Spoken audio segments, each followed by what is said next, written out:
Okay, so let us continue on the questions of the case.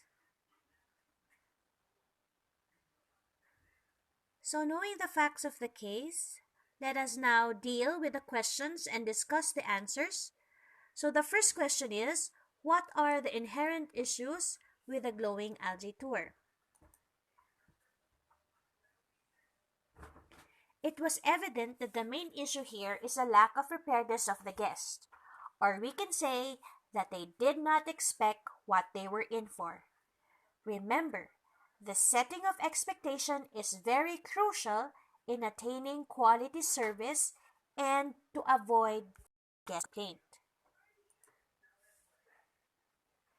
Did you notice that they gave the instructional video at the beach when everybody was there already? Take note, giving instructional video is good. It should be done, but consider also the timing. The timing of showing the video may have contributed to the issue. Why, you may ask? If I were in that situation where I have already packed my things, I have already anticipated for the experience, I have been through a lot of preparation, so I think I am already at the beach, then they will show me the video.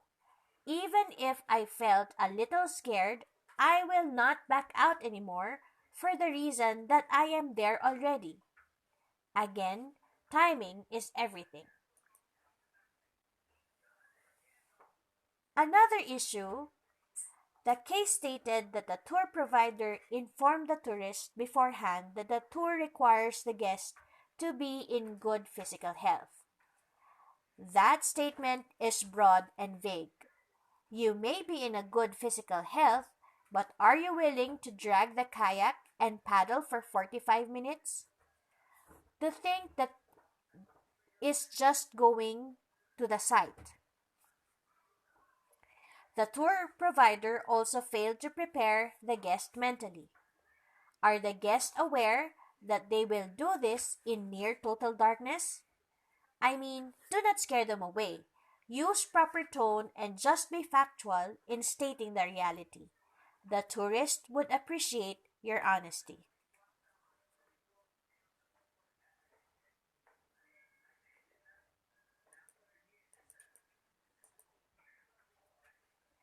Okay, so the other question, what is outside the control of the tour provider?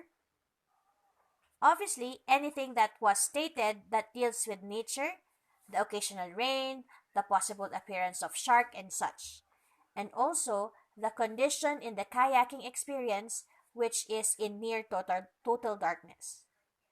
Note that even if these situations are out of our control, we can find ways on how to adjust with the situation. If not, then just be truthful and state the facts. To continue, what is inside the control of the tour provider? First, you do not have 100% control over the expectation of the guest. That is a fact. However, you do have a certain degree of control over it because you can influence the expectation. Similarly, as a tour provider, you are also responsible to assist, ensure that your guests are prepared.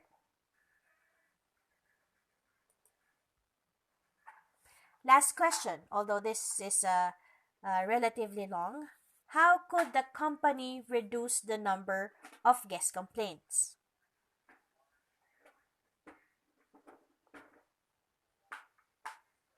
The answer there is relatively simple. Set the expectation straight. Remember, if the expectation is greater than of what actually transpired, which is the perception, you will get an unacceptable quality of service. However, if the perception of the guest to the experience is greater than that of what is expected, then you will have a quality surprise rating. With this, it is highly vital not to over-exaggerate nor downplay the communications with your client. Again, set the expectation straight. Now, how do you set expectation? Communicate properly. Use a checklist to guide you of what needs to be relayed to the tourist so as not to forget any details. Remember, the dullest pen is stronger than the sharpest memory. How else can you set expectation?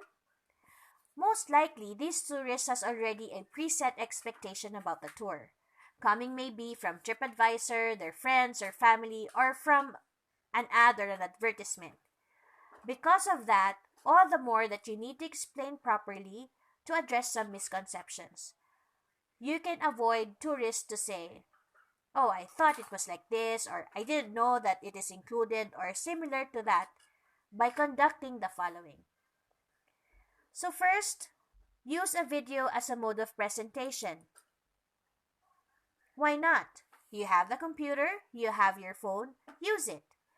Then after the video, explain it again. Reiterate important points. But remember not to scare away the tourist. You are still trying to sell the package. Instead of saying, for instance, "Sarah, I am warning already. You will paddle for 45 minutes and another 45 minutes to go back." Instead of saying that, rather say, "Sir, before you can experience the tranquil view of the glowing algae, the trip entails a 45 minutes paddling. If you can handle that, it is well worth it." That is much better. Then, that is not enough. Give an information brochure and a checklist of the things to bring. Also, provide time to allow tourists to ask questions. You may say, "Do you want to clarify something, sir?" Or, "Do you have all the information that you need, ma'am?"